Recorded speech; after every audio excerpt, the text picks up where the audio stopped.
Thank you, Mr. Secretary.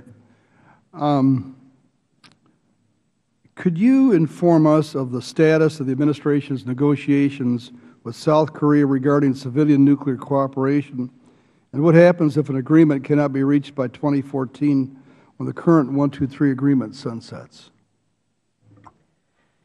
Yes, as you mentioned, we are talking with the Republic of Korea about a successor agreement on civil nuclear cooperation. And I agree with you that negotiating successfully a successor agreement is very critical.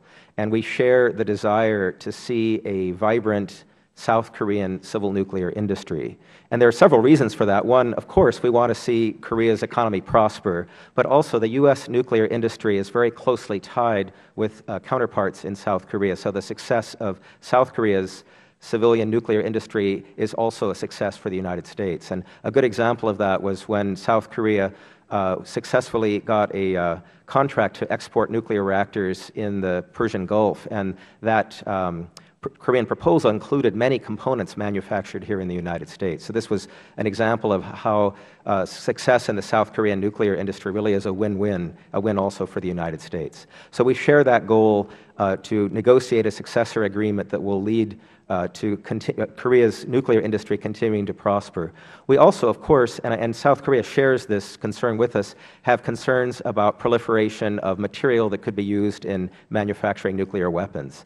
So we're now in the process of negotiating an agreement that will meet both of these objectives at the same time. We're in the middle of negotiation. I hesitate a little bit to answer your question about what would happen if we fail, because we don't plan on failing, we plan on succeeding. And I think right now all of our attention is on negotiating an agreement that will be a worthy successor to the agreement we presently have. Let me rephrase that second question. If the agreement expires on its own in 2014, what is the impact of that? Yeah, I think we agree that having a successor agreement is very important, and so our intention on both sides, I think, is to negotiate so that we can have an agreement. And we realize that time is short, so we need to work on this very closely. But success is very important to the United States and important to Korea.